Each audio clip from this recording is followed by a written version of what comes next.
Picture this: a drone departs in the dead of night, no pilot, no noise beyond a faint electric hum.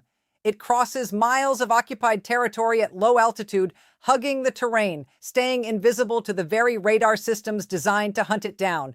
Then, a direct hit. The target is gone, and Russia doesn't even know who sent it. This is not science fiction. This is Ukraine's ghost unit. And over the past several months, these operators from Ukraine's military intelligence have turned Crimea, Vladimir Putin's crown jewel, his most prized military stronghold, into a graveyard for some of Russia's most advanced and expensive military equipment. In just 2 weeks alone, they carried out 8 successful precision strikes against key Russian targets on the peninsula. 8. Radar stations, bombers, logistics infrastructure, all destroyed. And as you're about to discover, that was just the beginning. Since then, the ghosts have kept coming. And the damage they are piling up in Crimea is not just military, it is strategic, it is financial, and it is slowly strangling Putin's grip on a territory he believed he had secured forever. We are going to walk you through everything: the strikes, the weapons, the technology, the geopolitics, and where this extraordinary campaign is heading next. Stay with us, because this story gets more remarkable with every layer you pull back. And if you haven't subscribed to States News yet, now is the time. Hit that subscribe button and enable notifications, because we cover these developments every single week, and you do not want to miss what is coming. Let's start with the unit itself. Ukraine's main intelligence directorate, known as HUR, has operated in the shadows for most of this war, but there is one unit within its structure that has been making Russia's occupation of Crimea feel less and less secure with every passing month. They are called the Primary, which translates directly from Ukrainian as the ghosts. The name is deliberate and descriptive. Russia cannot see them coming. It cannot track them. And by the time it realizes they were there, the target is already burning. The ghosts specialize in what HUR describes as the systematic demilitarization of the temporarily occupied Crimean Peninsula. That phrase sounds bureaucratic, but the reality is anything but. It means identifying high-value Russian military assets, aircraft, radar systems, air defense platforms, logistics nodes, and destroying them one by one with precision, at low cost, and with zero Ukrainian casualties. As Taras Kuzio, a professor of political science at the National University of Kyiv-Mohyla Academy, explained to the National Interest, Ukraine is destroying Russian air defenses everywhere, not just Crimea, to create safe passage corridors for medium and long-range strikes behind Russian lines. The ghosts are the tip of that spear, and Crimea is their hunting ground. Now let's talk about those 8 strikes in 2 weeks, because the list of what the ghosts destroyed reads like a shopping list of Russia's most critical military capabilities in the region.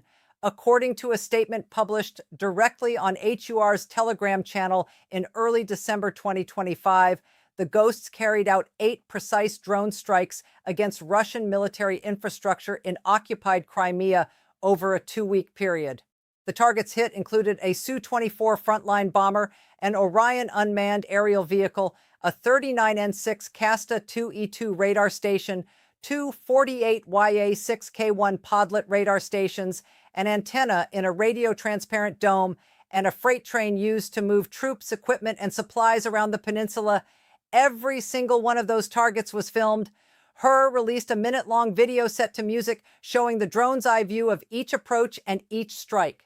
Direct hits, one after another, no resistance, no intercepting fire. Just open sky and burning wreckage. Let's dig into why each of these losses hurts Russia so badly.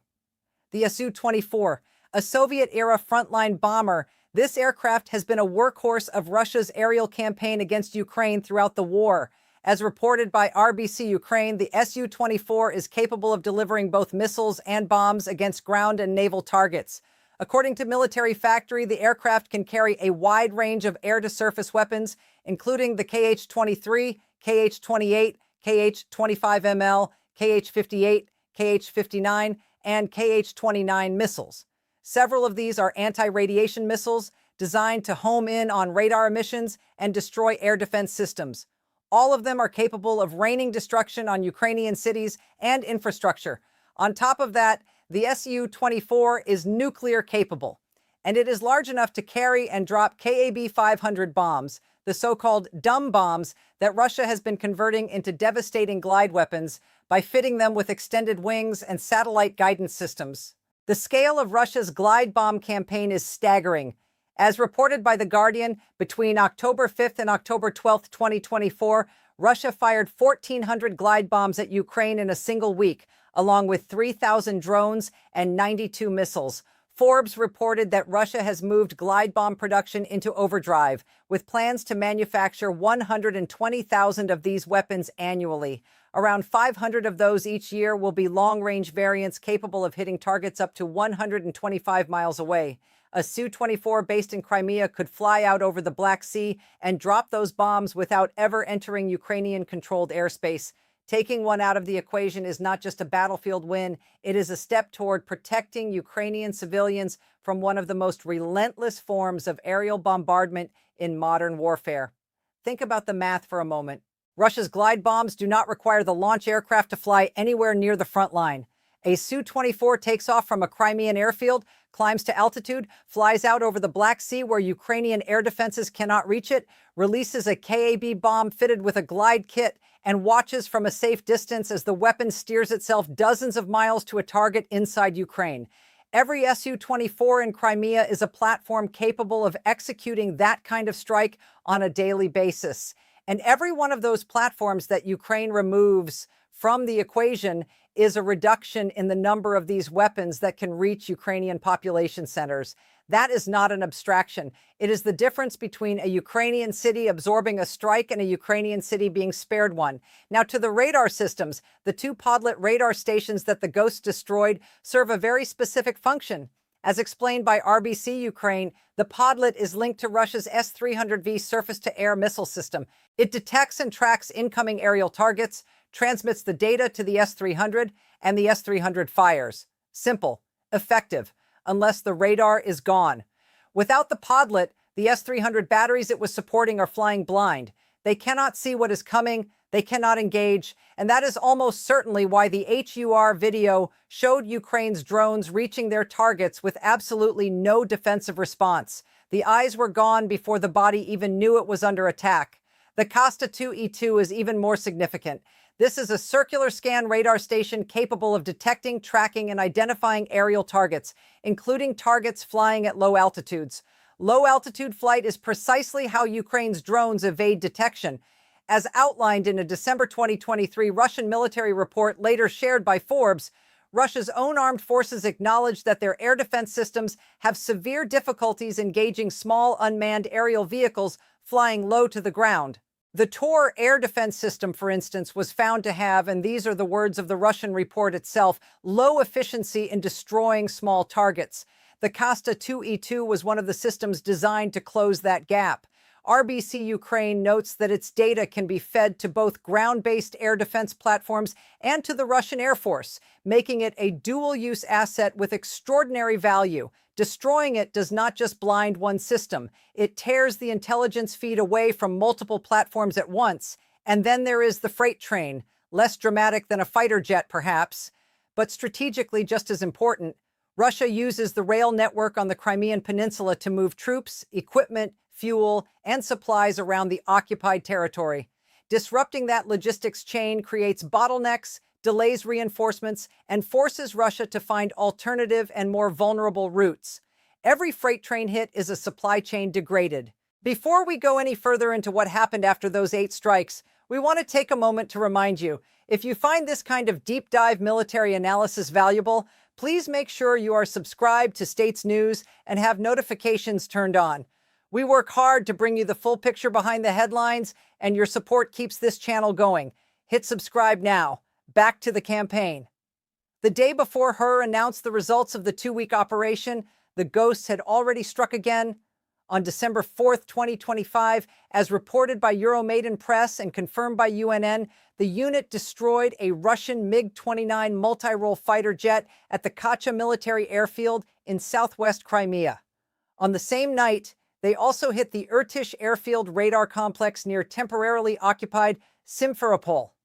The MiG-29 is a 4th-generation Soviet-designed fighter capable of carrying a wide range of guided and unguided missiles. It is the kind of aircraft that can loiter over the Black Sea and unleash weapons at Ukrainian cities from well outside the range of Ukraine's ground-based air defenses. HUR released video of the strike, a direct hit on the tarmac.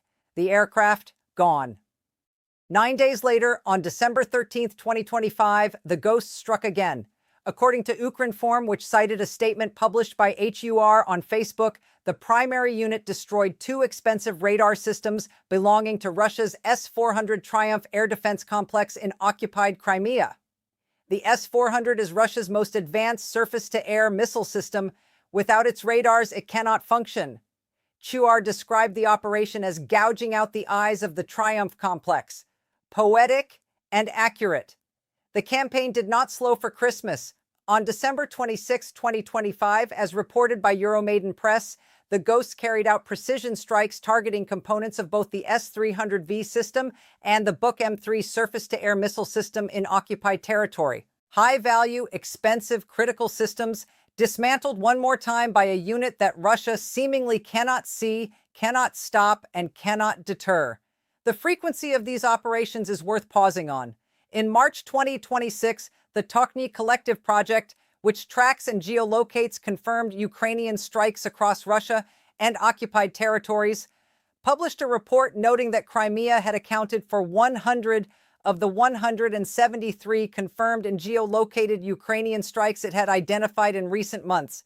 And as the National Interest reported, open-source analyst Kyle Glenn counted nearly 80 strikes against Russian air defense, radar, and electronic warfare systems across Russia and occupied territories in March and April 2026 alone, an increase of roughly 300% compared to the rate seen at the end of 2025.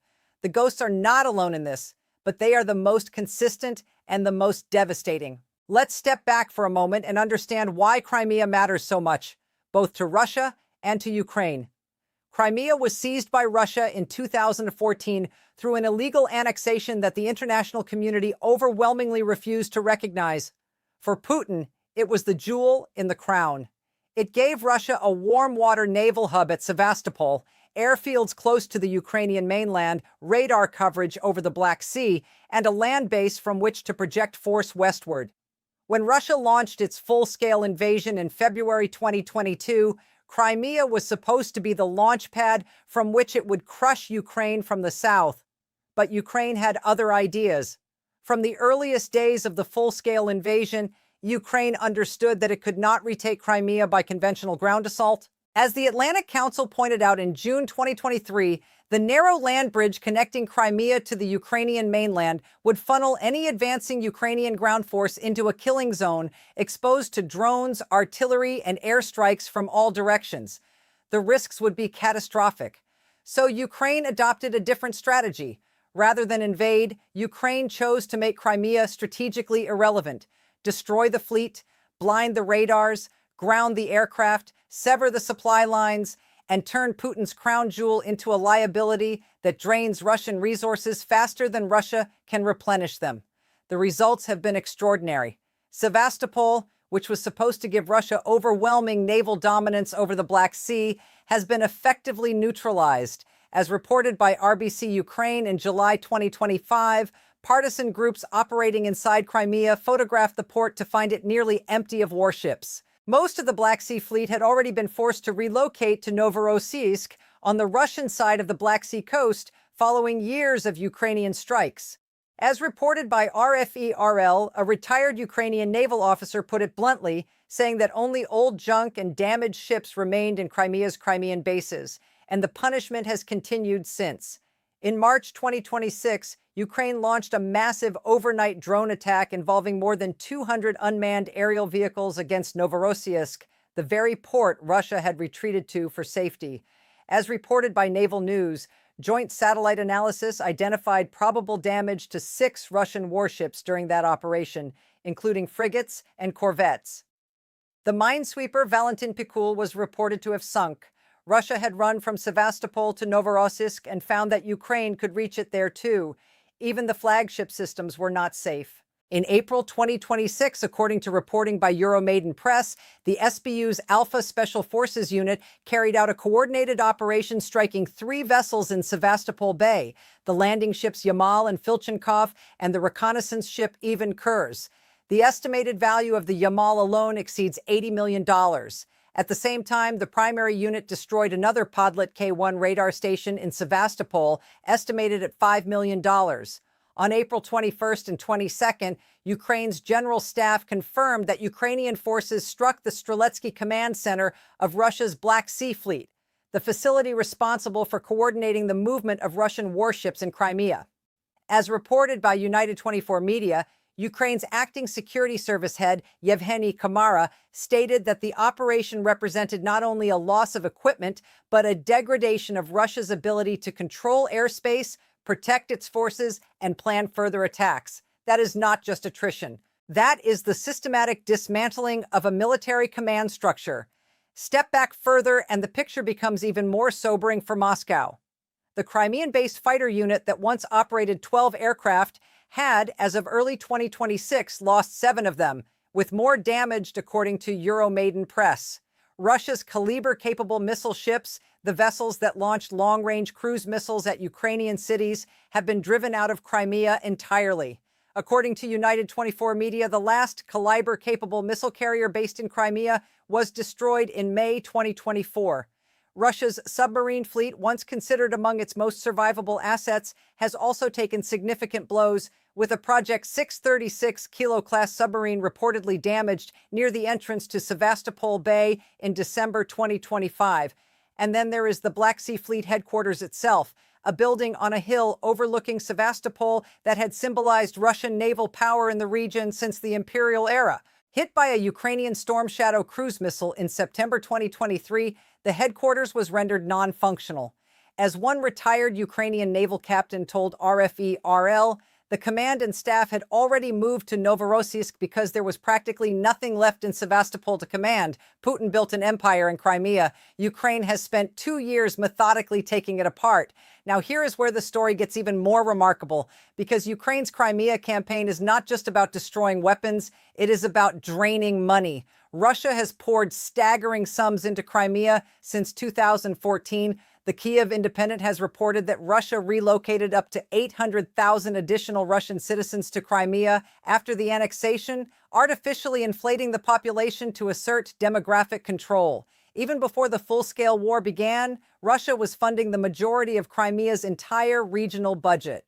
As documented by the Jamestown Foundation, in 2021 alone, Russia was set to spend $1.5 billion in Crimea, covering 68% of the peninsula's entire budget, just to keep the lights on. Now throw in the cost of the military equipment being destroyed week after week, an S-400 radar system, an Su-24 bomber, a MiG-29 fighter, a Costa 2E2 radar station, 2 S-300V launchers, a Buck M3 component, multiple Podlet radars, a reconnaissance vessel, 2 landing ships. The bill adds up fast. And every dollar that Moscow spends replacing that equipment is a dollar it cannot spend on missiles, artillery shells, or soldiers on the front line in eastern Ukraine. But here is the bind Putin cannot escape. He cannot simply choose not to reinforce Crimea. If he abandons the peninsula's defenses, the 800,000 Russians now living there feel exposed and unprotected. They may leave. And if Russians leave Crimea, Putin's demographic claim to the territory begins to unravel. His political narrative, that Crimea is forever Russian, collapses the moment his own people start evacuating, so he must keep sending equipment, and Ukraine will keep destroying it. It is a financial and strategic trap, a catch-22 with no exit. The longer this campaign continues, the tighter that trap becomes. Consider the cost of replacing what Ukraine has already destroyed. A single S-400 radar component costs tens of millions of dollars. A Su-24 bomber, even a Soviet-era one, is an asset that Russia cannot manufacture quickly enough to replace losses at the current rate. A Costa 2E2 radar station, a MiG-29 fighter, a Ka-27 helicopter, multiple Podlet systems. Each one is a line item in a Russian military budget that is already being stretched by the demands of a land war with no end date in sight. And every ruble that Moscow allocates to restocking Crimea's depleted arsenal is a ruble taken away from artillery shells, guided munitions, and the drone production that Russia needs desperately on the Zaporizhia and Donetsk front lines. Ukraine is not just degrading Crimea, it is forcing Russia to make impossible choices about where to prioritize scarce resources across an enormous front.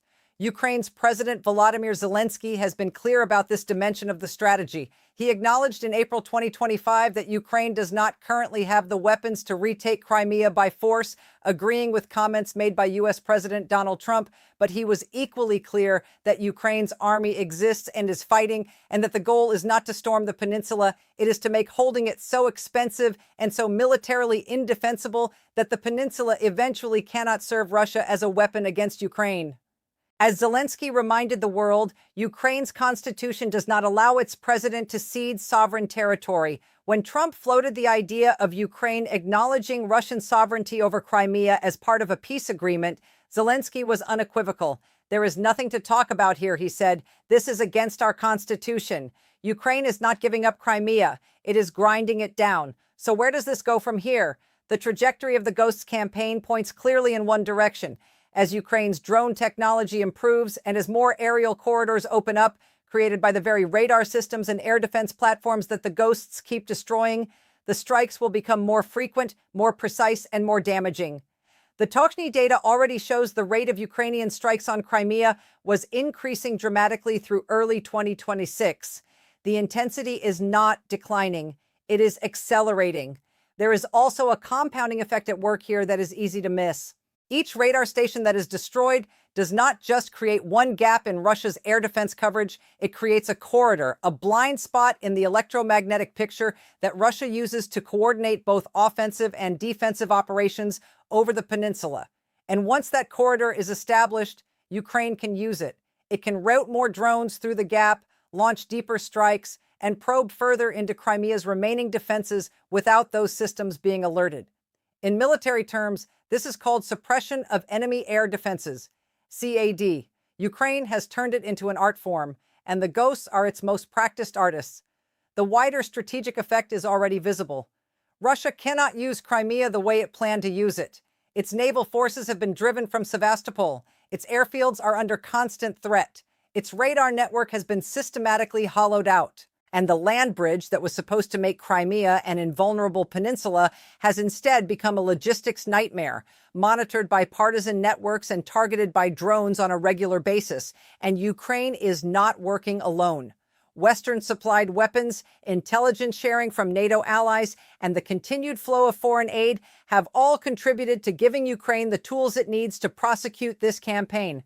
The ERA loan mechanisms that have kept Ukraine financially afloat have also kept its intelligence services funded and operational, ensuring that units like the Ghosts have the resources to plan and execute complex precision strike operations month after month. Russia, for its part, faces an increasingly impossible situation in Crimea. It has hardened some defenses. It has deployed boom barriers near Sevastopol harbor in an attempt to slow Ukrainian naval drones. It is reportedly using surveillance cameras and camouflage netting around Novorossiysk to try to shield its relocated fleet from drone strikes, as documented by partisan scouts cited in Kiev Post reporting from January 2026. But these are defensive measures. They slow the bleeding. They do not stop it. And the Ghosts are still out there. In February 2026, as reported by Naval News, the primary unit carried out yet another coordinated strike in occupied Crimea, damaging a patrol ship, a sea tug, a vessel, and a landing boat. The same operation hit an S-400 radar installation, destroyed a 4-post reconnaissance drone, and eliminated a Ka-27 helicopter.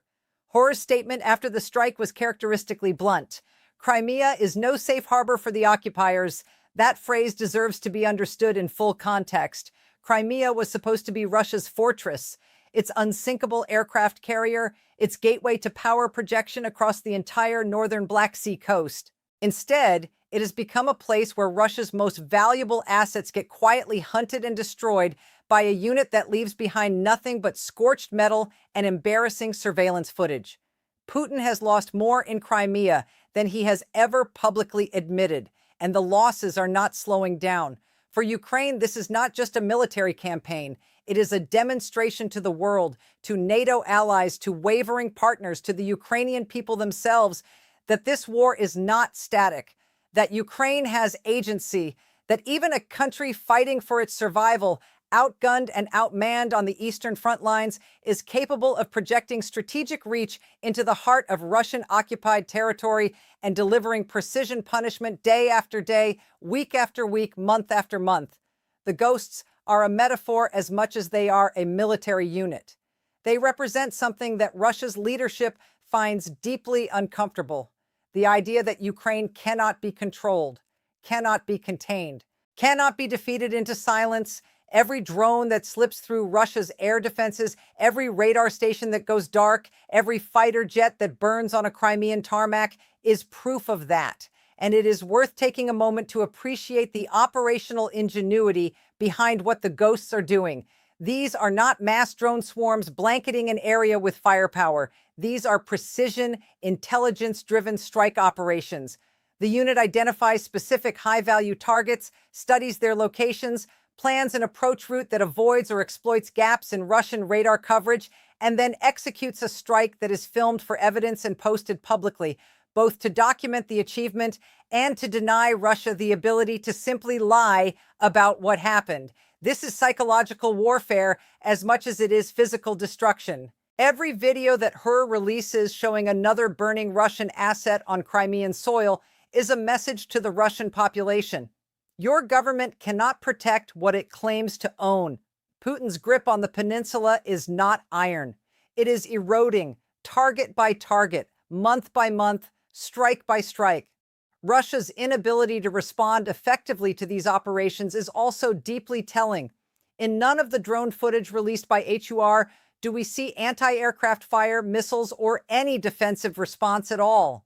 The drones fly in, approach the target, and connect, uncontested.